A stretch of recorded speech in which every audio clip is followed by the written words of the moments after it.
Démosle un aplauso fuerte al Señor.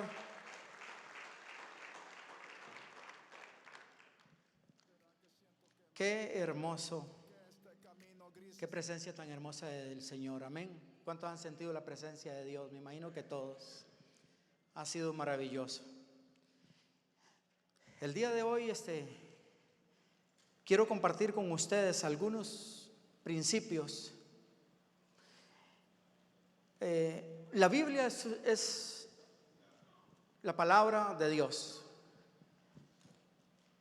inspirada por Dios. Amén, todos creemos eso, que la palabra de Dios es su palabra, que es inspirada por Él. Lo que sí, en la Biblia hay temas en los cuales a nosotros se nos vuelve un poco difícil de entender, y hay veces hasta se nos vuelve un poco aburridos cuando entramos nosotros, por ejemplo, en la genealogía, con tantos nombres, con tantos personajes, y que no entendemos todo el significado de todos esos personajes. En el libro de Éxodo, en el capítulo 26, o antes del capítulo 26, vemos a Dios tratando con el pueblo de Israel. Recuerda que el pueblo de Israel venían de ¿adónde? Venían de estar bajo un yugo de esclavitud por montones de años, 400 años en esclavitud. Sin embargo, Dios los saca de la esclavitud, usa a Moisés, o ustedes conocen la historia. Y cuando ellos emprenden el camino por el desierto, Dios quiere estar cerca del pueblo. Dios siempre ha querido estar cerca del hombre. El hombre es el que se ha alejado de Dios, pero Dios siempre ha querido estar y habitar en medio de nosotros, de su pueblo. Y dice la palabra de Dios en el libro de Éxodo de que Dios llevó a Moisés a un monte y le mostró el tabernáculo. Lo llevó a un monte y le mostró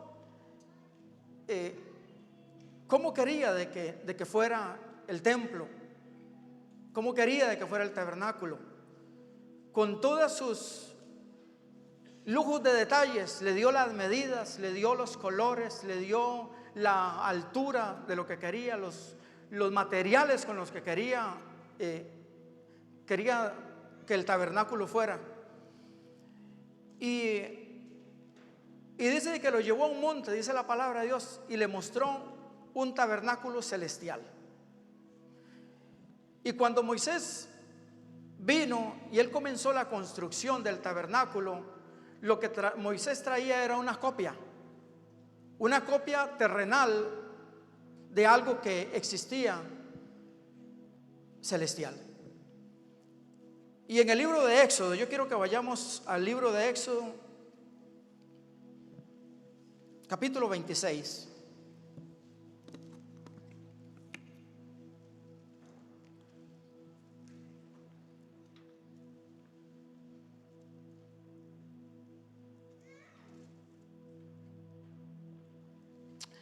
El pueblo de Israel, recuerda que era un pueblo nómada.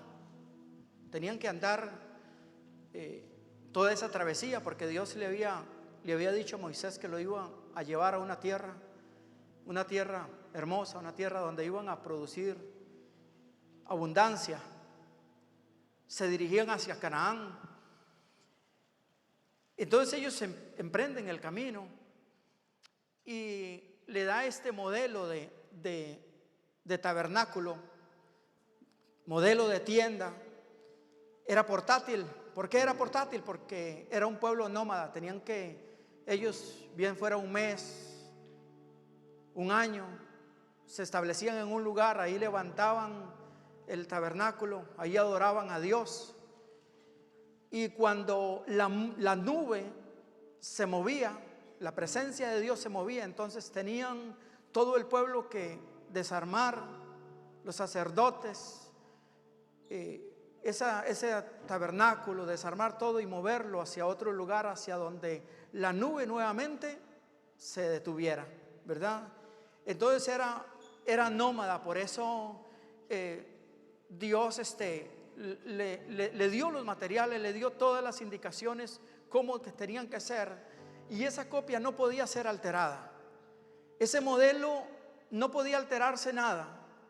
Aún aunque lo movieran para otro lugar, no se podía alterar. Tenía que ser las mismas medidas, tenía que ser el mismo diseño de que Dios le había dado a Moisés. No importaban las generaciones que pasaran, el modelo tenía que ser el mismo. En el libro de Éxodo, del capítulo 26, en el versículo 1 en adelante, nos dice la palabra de Dios. Dice: harás el tabernáculo de 10 cortinas de lino torcido, azul, púrpura y carmesí, y lo harás con querubines de obra primorosa. La longitud de una cortina de 28 codos y la anchura de la misma cortina de 4 codos. Todas las cortinas tendrán una misma medida. Le estaba dando las indicaciones. Todas las cortinas tenían que ser de la misma medida. Una altura, dice que la longitud era de 28 codos. Eso equivalía más o menos a 12 metros 60, más o menos de altura. Eso era alto.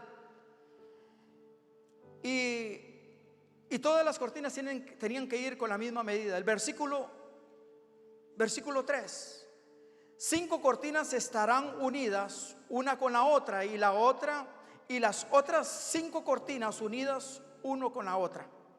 Y harás lazadas de azul en la orilla de la última cortina de la primera unión. Lo mismo harás en la orilla de la cortina de la segunda unión.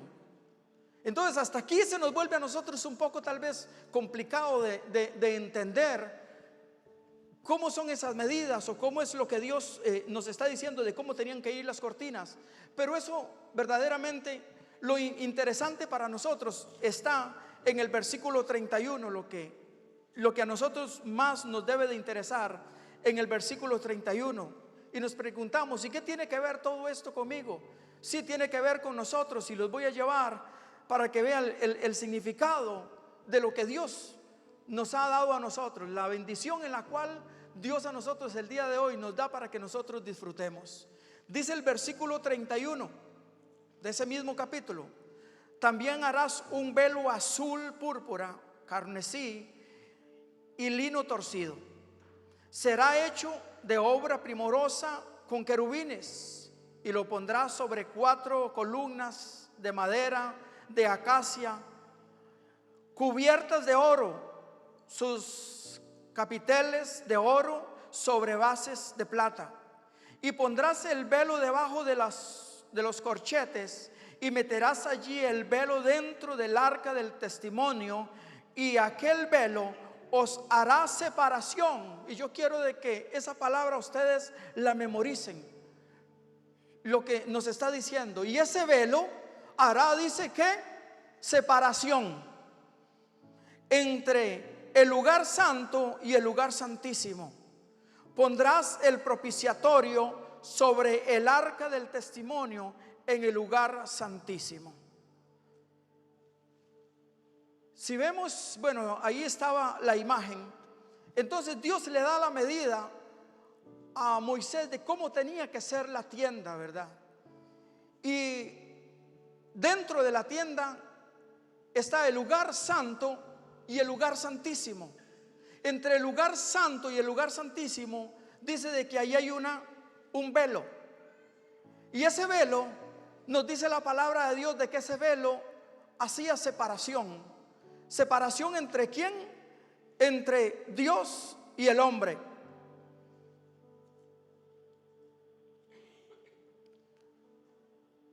Quiero que vayamos.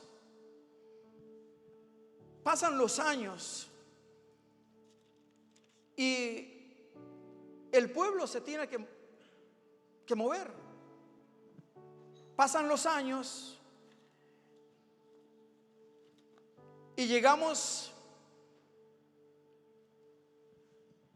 El pueblo pasa dificultades, pasan travesías, y donde quiera que ellos se movían, tenían que nuevamente tomar tiempo donde la nube se detenía, a ellos construir nuevamente el mismo modelo de templo, el mismo tabernáculo, con los mismos instrumentos, con las mismas medidas, con la misma cortina.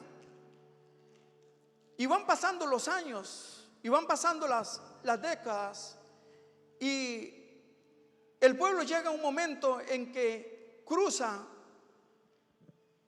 ya llega a Canaán. Y llegamos a la época de David, cuando David es el segundo rey de Israel. Y David, siendo el segundo rey, él decide construir un templo, construirle el templo a Dios. El pueblo de Israel ha conquistado territorios, ha conquistado naciones, y están bien prósperos, tienen oro, tienen muchos materiales, tienen plata. Y ya el pueblo ya ha dejado de ser nómada, ya están ellos establecidos ¿dónde? En Canaán. Pero David, él intenta construir el templo y prepara todo su ejército para que construyan. Y un profeta llamado Natán lo detuvo y le dijo: hay una palabra de Dios que tengo para ti. Ustedes pueden buscar la historia. Lo detiene para que él no cumpla lo que él se ha propuesto. David es una persona adoradora de Dios. Él ama a Dios con todo su corazón. Él quiere que haya una casa de adoración en la cual ustedes conocen la historia de David. David, dice la palabra de Dios, de que era conforme al corazón de Dios. Pero sin embargo, Dios no deja a David de que él construya su templo, su tabernáculo, porque David había, por las manos de David había corrido mucha sangre. Entonces esa fue una de las razones por las cuales Dios no le permitió a David de que él le construyera. Sin embargo, quien le construyó el templo a David fue ¿quién? Salomón, ¿verdad? Siguen pasando los años y llegamos al Nuevo Testamento. Y en el Nuevo Testamento ya los babilonios habían destruido el templo que Salomón había construido. Salomón había construido un templo hermoso, un templo de lujo, para decirlo así. Le había hecho a Dios lo mejor que había. La hermosura de templo se la había hecho a Dios. Salomón amaba a Dios también. Sin embargo, cuando los babilonios vinieron, destruyeron el templo y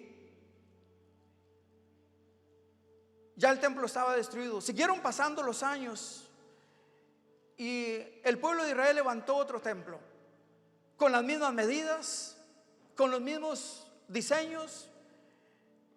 Y quiere decir de que en la época en que Jesucristo, que es a donde yo quiero llegarlos con el mensaje, en la época en que ya Cristo vino a este mundo en su ministerio a cumplir la obra en la cual Dios lo había mandado, existía otro templo con las mismas medidas. Había una misma cortina, una separación entre Dios y el hombre. Esa cortina en la cual el hombre no se podía acercar. Nos dice a nosotros la palabra de Dios de que los únicos que se acercaban eran quienes, los sumos sacerdotes, una vez al año. Y cuando los sacerdotes se acercaban, ellos se acercaban ¿con qué? Iba el sumo sacerdote una vez al año a ofrecer sacrificio por los pecados del pueblo. Pero no iba con las manos vacías y no podía entrar el sumo sacerdote el día que él quisiera, sino que era cuando únicamente una vez al año, para hacer expiación por los pecados de ¿qué? Del pueblo. Amén. Entonces, en la época de Jesús había un lugar santo y había un lugar santísimo. Había una separación. El velo estaba separando a Dios del hombre. Pero ¿qué tiene que ver con nosotros todo esto? Yo quisiera que vayamos al libro de Isaías, en el capítulo 59, vamos a leer el verso 1 y 2.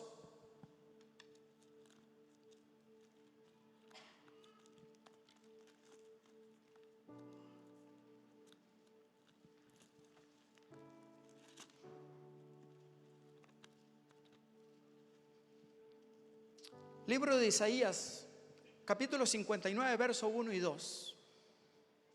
He aquí que no se ha acortado la mano de Jehová para salvar, ni se ha agravado su oído para oír. Y el verso 2.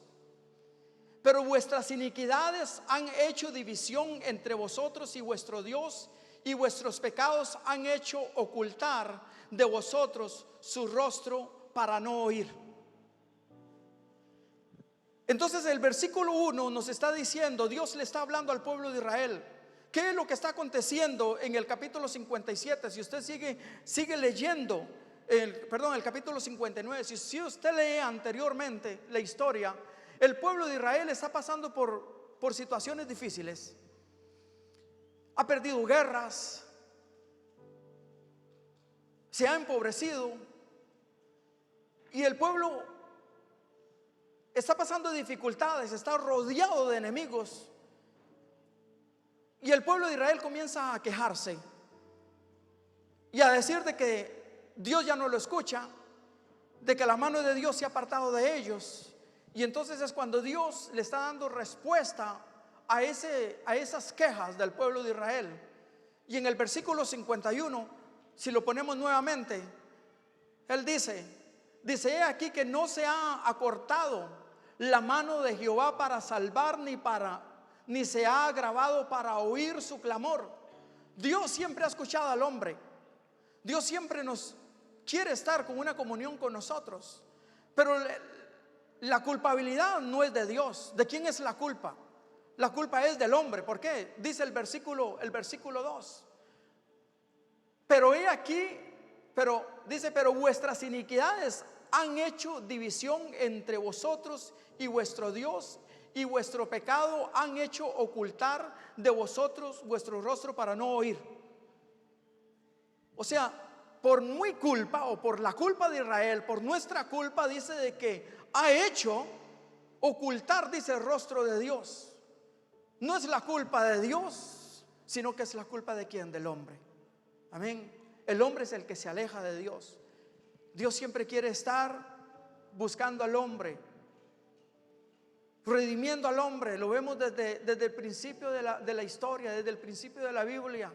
El hombre apartándose de Dios a través de las caídas que el hombre, a través de Abel y de Adán y Eva.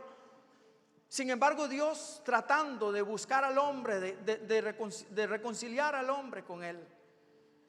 Sin embargo, le dice, no es mi culpa, sino que es entre la división que ha habido. Entonces, aquí dice de que hay una división. Y nosotros vimos en el capítulo 26 de Éxodo, que dice que el velo del templo hacía ¿qué? Hacía división entre Dios y el hombre. Pero Dios aquí le está diciendo al pueblo de Israel en Isaías capítulo 59, dice, es por su causa de que ha habido ¿qué? División. Amén. Gloria a Dios.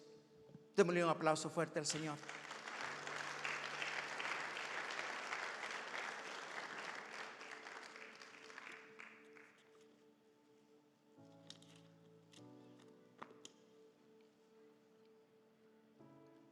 Quiero compartir el primer punto.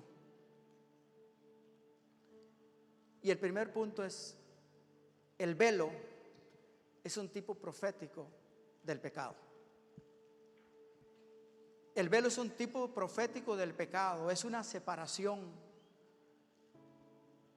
Dice la palabra de Dios de que cuando los sumos sacerdotes iban a hacer sacrificio, cuando iban a ofrecer, dice que tenían que presentarse ante Dios con un cordero o con un becerro sin mancha.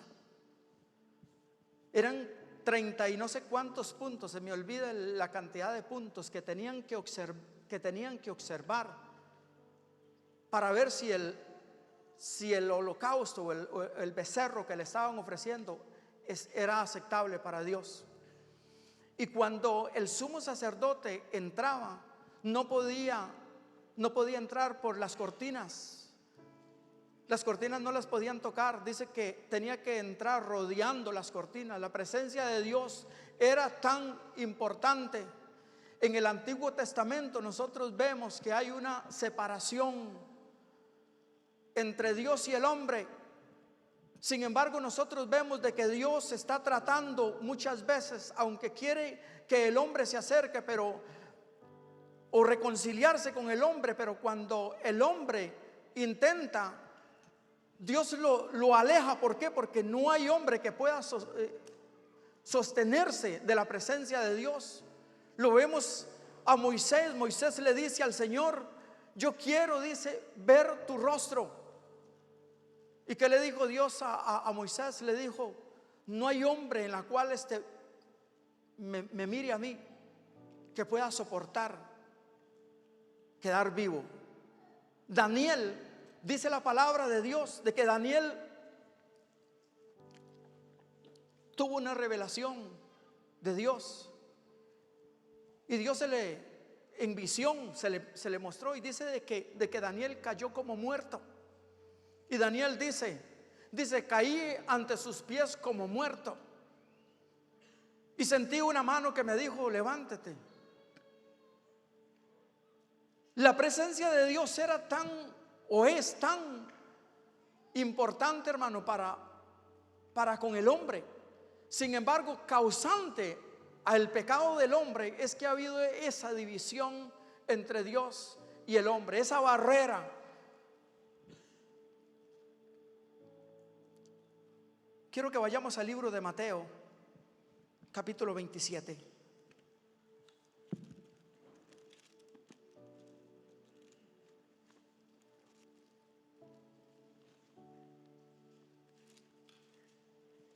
Mateo capítulo 27.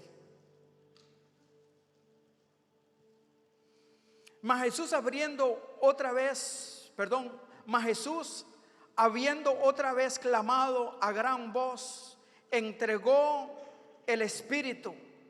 Y he aquí el velo del templo se rasgó en dos, de arriba abajo, y la tierra tembló.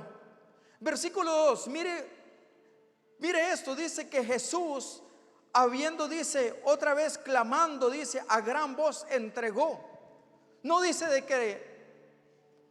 que le quitaron la vida, dice que Él entregó su espíritu. El diablo no se la quitó. La palabra de Dios a nosotros nos dice que Jesús la dio voluntariamente. ¿Por quién? Por nosotros. No se la quitaron, Él voluntariamente la entregó. Amén. Démosle un aplauso fuerte al Señor. Y cuando Él entregó su vida, Él está fuera de Jerusalén, fuera de la ciudad. Y dentro de la ciudad está el templo. Dentro de la ciudad están los ritos. Dentro de la ciudad están las ceremonias. Están los sacerdotes en el templo haciendo la ceremonia. Dice la palabra de Dios que eran como las 3 de la tarde. Es la hora en la cual están haciendo la expiación, la hora en la cual están haciendo los sacrificios. Pero Jesús, dice la palabra de Dios, en el momento, dice, de que Él entrega su espíritu, dice la palabra de Dios de que ¿qué? El velo del templo, dice, se rasgó. Hay un historiador en los tiempos de Jesús que se llamaba Josefo, que dice que el velo del templo era un gruesor aproximadamente de 10 centímetros. 10 centímetros de grueso, eso era lo que medía el velo del templo. Y dice la palabra de Dios de que el velo del templo se rasgó de arriba a abajo, para que no hubiera evidencia de que nadie le rasgó, para que no tuvieran la excusa de decir de que alguien pudo cortar. No hay nada, no hay un poder humano en la cual pueda uno rasgar, menos a esa altura y un velo tan grueso. Amén. Aquí lo que vemos es la manifestación de Dios, la manifestación del poder de Dios. ¿A través de qué? Del sacrificio que hizo Jesús en la cruz del Calvario. ¿Para qué? para que nosotros nos podamos acercar a Dios. Aleluya, démosle un aplauso a Él.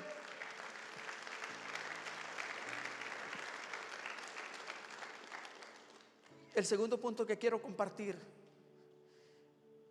el velo se rasgó, se abre un camino nuevo y vivo. Como está el título del mensaje: Jesús, un camino nuevo y vivo. Se abre un camino nuevo y vivo. ¿Para qué? Para que nosotros nos podamos acercar a Dios.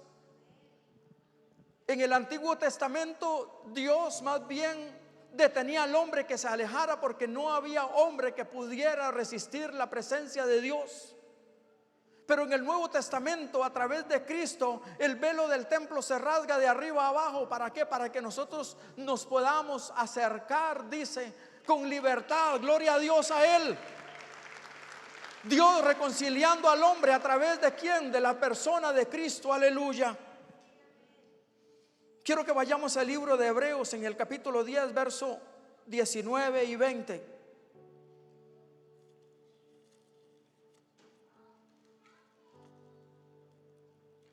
Libro de Hebreos, capítulo 10, verso 19 y 20.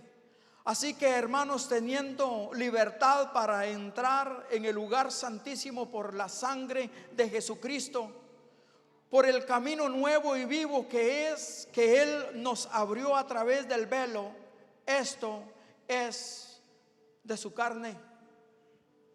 El domingo pasado nosotros estábamos aquí adorando a Dios y recibimos la Santa Cena. En el capítulo 11 de Primera de Corintios, Jesús, la noche antes de ser entregado, o la noche que fue entregado, Jesús tiene una cena con los discípulos. Y dice la palabra de Dios de que Jesús toma el pan y lo parte. Y ustedes recuerdan lo que el pasaje dice. Jesús les dijo: tomad y comed, este es mi cuerpo que por vosotros es entregado. Amén. El cuerpo de Jesucristo es simbolismo, el pan es simbolismo del cuerpo de Jesucristo. Entonces dice que por vosotros es partido. Pero cuando Cristo murió en la cruz del Calvario, la palabra de Dios dice que a Cristo lo clavaron, no dice que lo partieron. Pero cuando Cristo está muriendo en la cruz del Calvario, cuando Él entrega su espíritu, el cuerpo de Cristo Él se vuelve pecado. Dice la palabra de Dios en el libro de Hebreos de que Él se hizo pecado,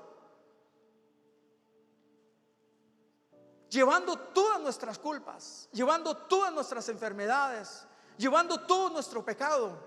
Y entonces dice de que el velo del templo en ese momento fue partido, y Jesús les había dicho a los discípulos: esto que ustedes van a hacer, lo harán todas las veces que lo hagan, lo harán en memoria de mí. Que por vosotros, dice, es partido. Si vemos el significado tan hermoso de lo que significó el sacrificio de Cristo en la cruz del Calvario. Si vemos el significado tan hermoso de la libertad que Dios a nosotros nos da a través de ¿qué? De recibir a Cristo como nuestro Señor, como nuestro Salvador. Antes no nos podíamos acercar a Dios. Antes tenía que ser de lejos. Antes tenía el pueblo de Israel que esperar fuera del lugar. Dice David diciendo: cuán hermoso, dice, es habitar los hermanos juntos. Y él decía: yo deseo estar en la casa de Jehová, en los atrios. Él era rey, pero por ser rey a él no tenía la libertad de él entrar al lugar santísimo, sino que al lugar santísimo únicamente entraban los sumos sacerdotes. Pero bendito sea Dios, cuando Cristo murió, dice que Él es nuestro sumo sacerdote. El día de hoy hay algunos que se proclaman sumos pontífices, usurpando, hermanos, el lugar de Dios, usurpando el lugar de Cristo.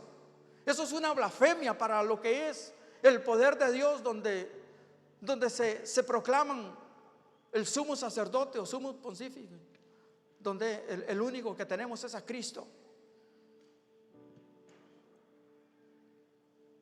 Aún ni David, y decía él: yo deseo estar en los atrios donde el pueblo iba a adorar a Dios. En el Antiguo Testamento vemos a los sumos sacerdotes que ellos entraban para ofrecer sacrificio, solamente uno. Y no es que nada más entraba, dicen de que la palabra nos dice que entraban atados, por si no estaban correctamente, y con campanillas, por si las campanillas no vibraban, y si tardaba mucho tiempo lo jalaban. ¿Por qué? Porque probablemente la presencia de Dios lo había liquidado. No había esa libertad que tenemos el día de hoy, de venir en la condición en la que nosotros estemos. Vean, mi querido hermano o amigo, si usted no ha recibido a Cristo como su Señor y su Salvador, y si en su vida usted cree de que no es digno, déjame decirle: no hay nadie aquí de nosotros en la cual hayamos sido dignos. No es por la religión en la cual nosotros nos hemos acercado, no es a través de cuánto nosotros diezmamos que nosotros nos acercamos, no es por cuánto nosotros oramos en la cual nos podemos acercar a Dios. Todo eso es el resultado de la relación en la cual nosotros debemos de tener con Dios. Pero nos acercamos únicamente a través de la gracia, del favor y de la misericordia de Cristo, de su muerte. Aleluya.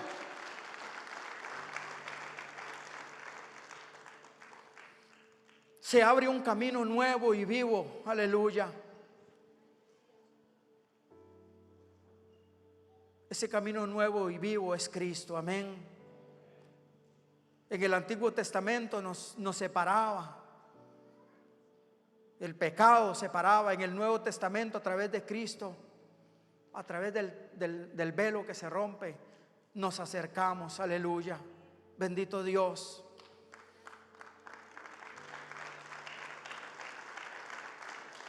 Gloria a Dios. Fuerte ese aplauso para Él.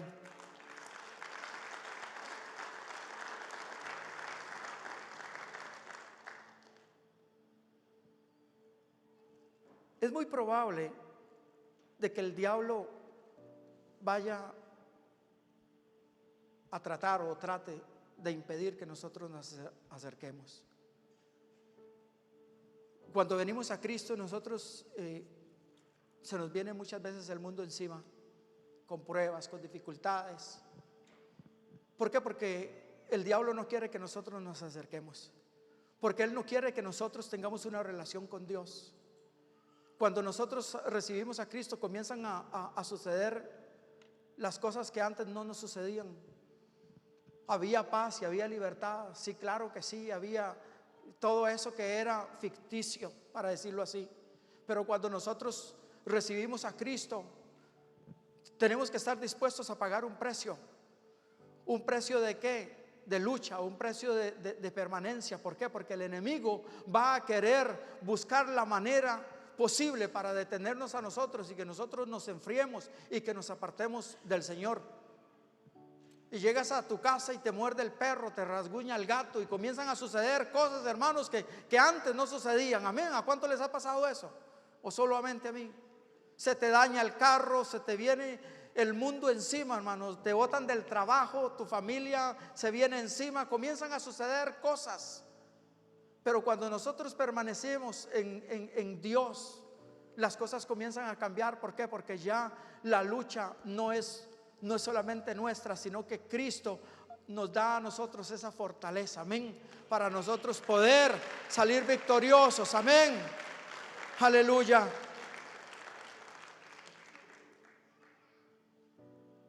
Libro de Hebreos. Quiero que vayamos al libro de Hebreos en el capítulo 9.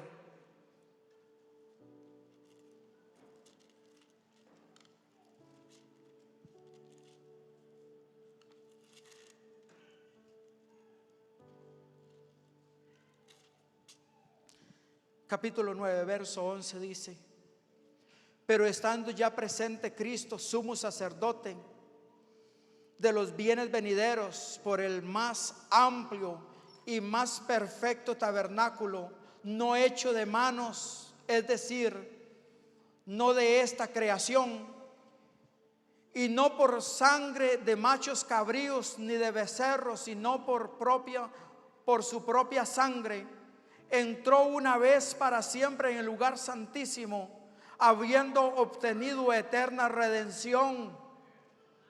Aleluya, démosle un aplauso fuerte a Él. Hemos obtenido a través de quién, a través de Cristo, dice que una eterna redención. Aleluya. ¿Qué es lo que muchas veces a nosotros nos impide, hermanos? Nosotros escuchamos la palabra. ¿Qué es lo que nos impide a nosotros acercarnos a Dios? Si dice la palabra de Dios de que ya el velo ya fue roto, ya la libertad para nosotros venir, hermanos, no necesitamos de un sumo sacerdote a que venga una vez al año a hacer los ritos. ¿Por qué? Por nuestros pecados, hacer la expiación por nuestros pecados, y que venga nuevamente a contarle o a decirle lo que Dios le habló en el lugar santísimo. Sino que ya nosotros podemos tener esa libertad. Dice: venid a mí confiadamente, dice, postrados al trono de la gracia, que es a través de Cristo. Pero muchas veces nosotros, déjame decirle, hermanos, de que siendo aún cristianos nos sentimos inmerecedores.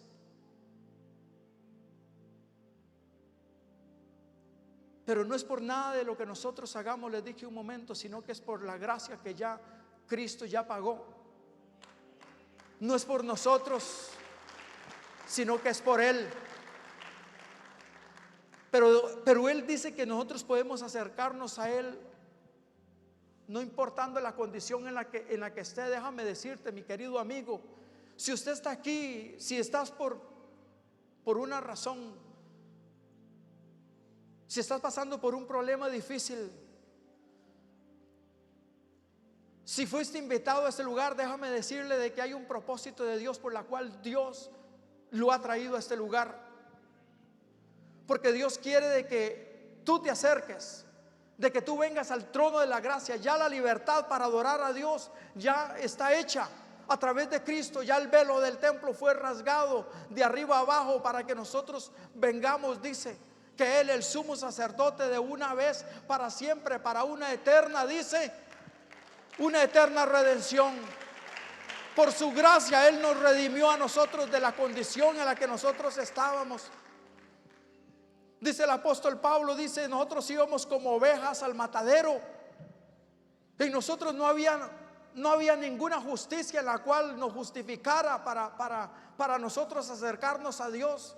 Pero fue a través de la justicia de Dios, aleluya, en la cual nos podemos hoy acercar y tenemos la bendición, aleluya. Y tenemos la bendición de levantar las manos a Él con libertad.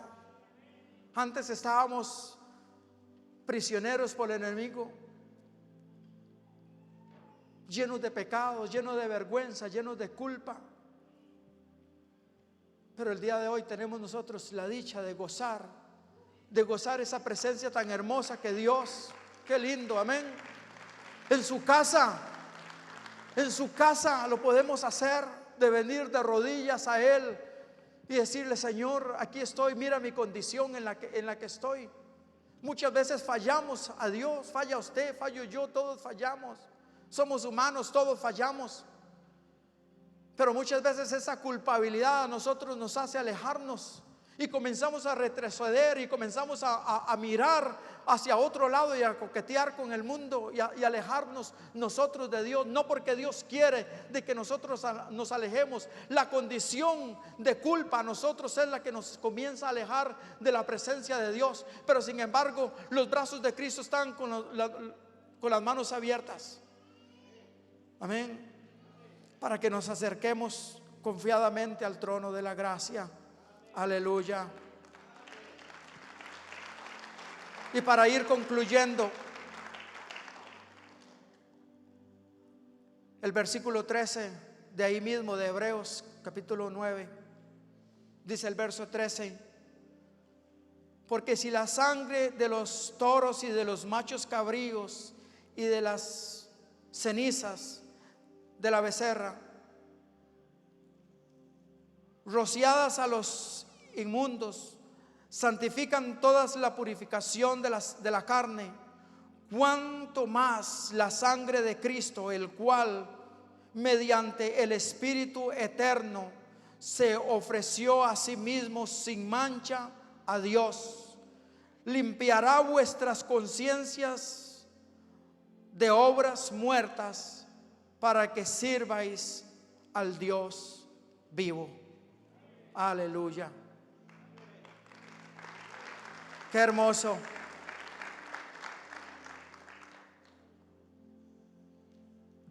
Voy a repetir el versículo 13: porque si la sangre de los toros y de los machos cabríos y de las cenizas de los becerras, rociadas a los, dice, inmundos, sacrifican para la purificación de la carne, cuanto más la sangre de Cristo, la cual mediante el Espíritu eterno se ofreció a sí mismo sin mancha a Dios.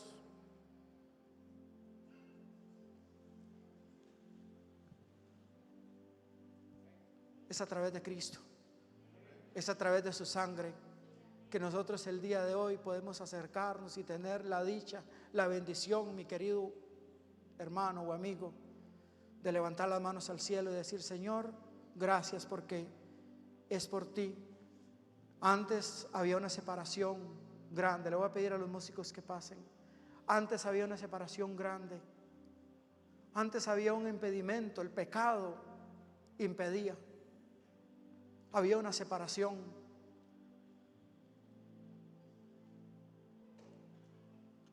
Entre el hombre y Dios, entre Dios y el hombre. Pero qué hermoso que cuando nosotros nos vayamos a presentar a Dios, cuando el Señor nos vaya a mirar a nosotros, no nos va a mirar todo lo que nosotros hicimos para salvar, sino que el sacrificio fue hecho. ¿A través de quién? De Cristo.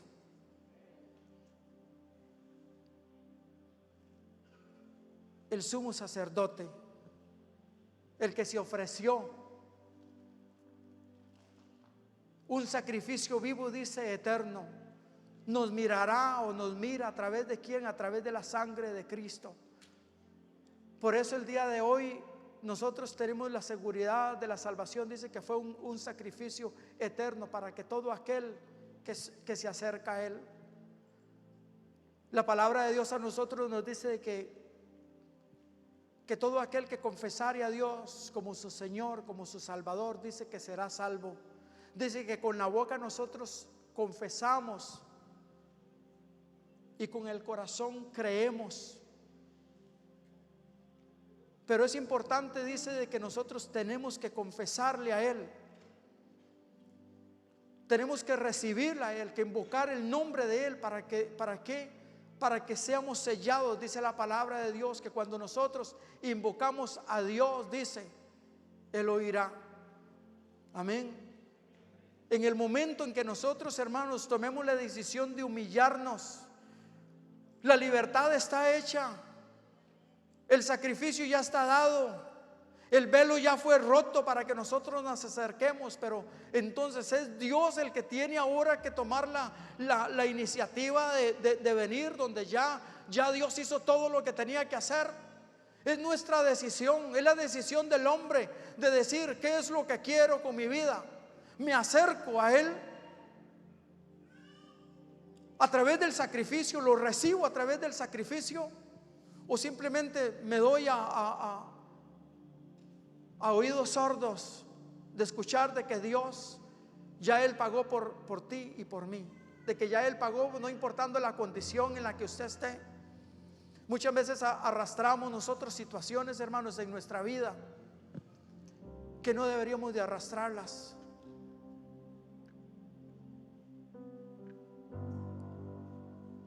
Porque le andamos huyendo a Dios, porque le andamos huyendo a la presencia de Dios, porque no queremos una relación con Dios, porque no nos queremos acercar a Él.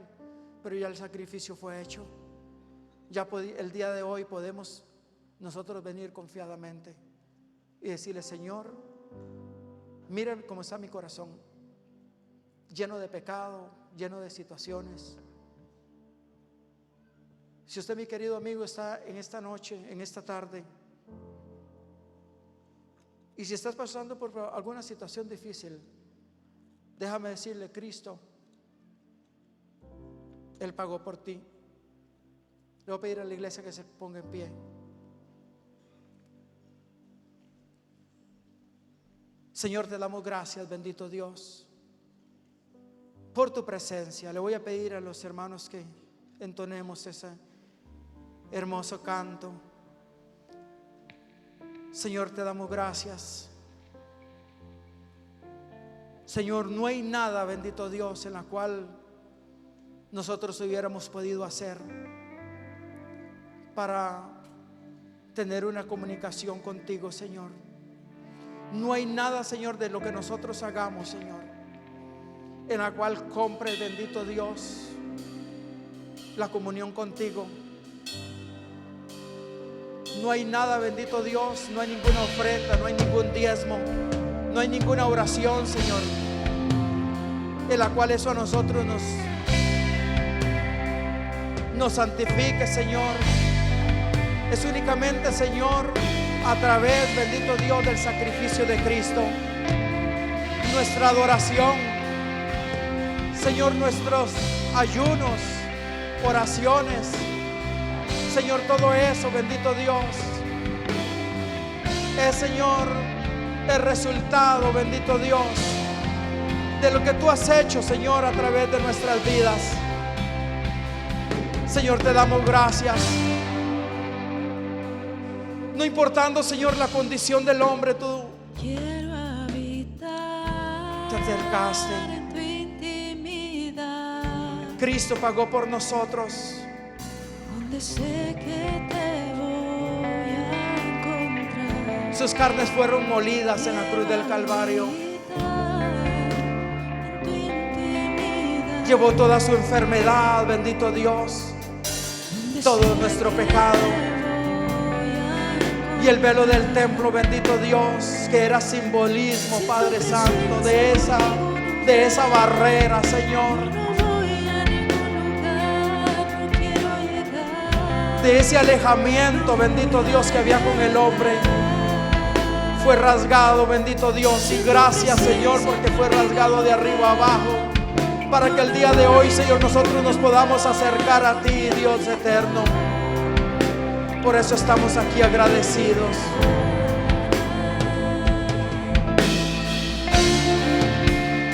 Gracias, bendito Dios.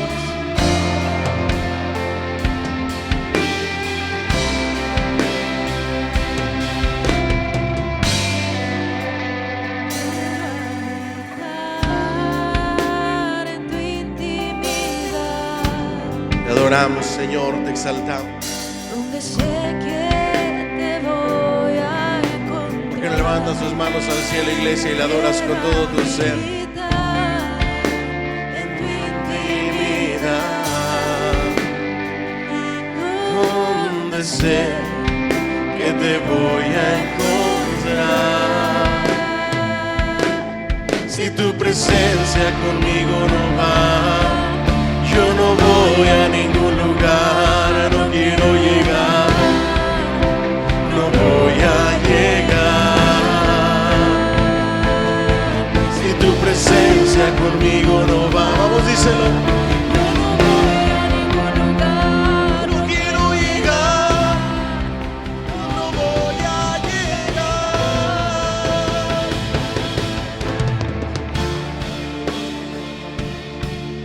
No voy a ningún lugar, Señor. Dime si tu presencia conmigo no va.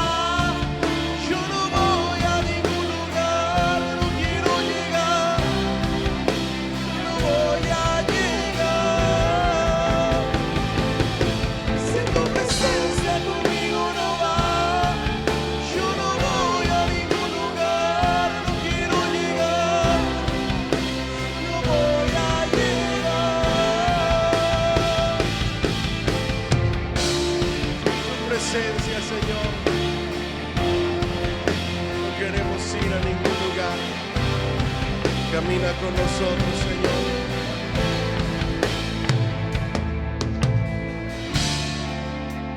Hoy quiero hacer un llamado, todos con sus ojitos cerrados. Habrá alguien en este lugar que no le ha entregado su vida a Cristo y que hoy quiere tomar la decisión de caminar con Él. No tienes que pasar al frente, solamente voy a pedirte que levantes tu manita al cielo, bien alto. Si tú quieres entregar tu vida a Cristo, habrá alguien en este lugar que le quiere entregar su vida a Cristo. ¿Habrá alguien aquí? Aleluya. Si no lo hay, yo quiero pedirle a Miguel, a Toro, que pase aquí. Le voy a pedir a la iglesia que extienda sus manos hacia el frente y que nos unamos para orar por Miguel. Mañana 10, él tiene su corte definitiva. En el caso de él, yo quiero que toda la iglesia nos unamos a orar por él. Los que han escuchado su testimonio saben lo que Dios ha hecho en medio de la pandemia. Y solamente vamos a pedirle a Dios que Dios intervenga y que Dios se haga cargo de su caso. Amén. Hágalo con todo su ser, con todo su corazón. Bendito Dios, hoy estamos delante de tu bendita presencia con un corazón contrito, humillado, reconociendo nuestra necesidad de ti, reconociendo, Señor, que necesitamos tu intervención gloriosa, que necesitamos, Señor, que vayas delante de nosotros en este caso como poderoso guerrero, como poderoso gigante, y que la buena obra que has comenzado, Señor, no descanses hasta terminarla. Hoy queremos poner en tus manos la vida de Miguel, Señor. Queremos suplicarte que le llenes de gracia, que llenes de gracia su vida, que le llenes de favor, Señor, y que en ese caso, Señor, con el juez, con el jurado, Señor, sea lo que sea que vaya a suceder, Señor, que tu gracia esté sobre él, que tu favor esté sobre él. Que hagas, Señor, y completes esa obra, ese milagro, Señor, que has hecho en su vida. Gracias por traerlo a tus pies. Gracias por tocar su corazón. Gracias por ministrar su vida. Y gracias, Señor, por el testimonio vivo, Señor, y andando, que Él es, bendito Padre. Lo ponemos en tus manos. Te pedimos, Señor, que intervengas de una manera poderosa. Pero como siempre clamamos, Señor, que se haga tu bendita, santa y perfecta voluntad y no la nuestra, Señor. Sé tú su abogado. Sé tú, Señor, el que haga una obra en él, y que podamos, Señor, escuchar su testimonio de cómo, Señor, tú estás con él y que haces, bendito Dios, como a ti te agrada, como a ti te place. Hoy, como dice su papá, Señor, lo ponemos en tus manos para que hagas lo que tú quieras, lo que a ti te plazca. En el nombre poderoso de Jesús. Amén y amén. Denle un fuerte aplauso al Señor.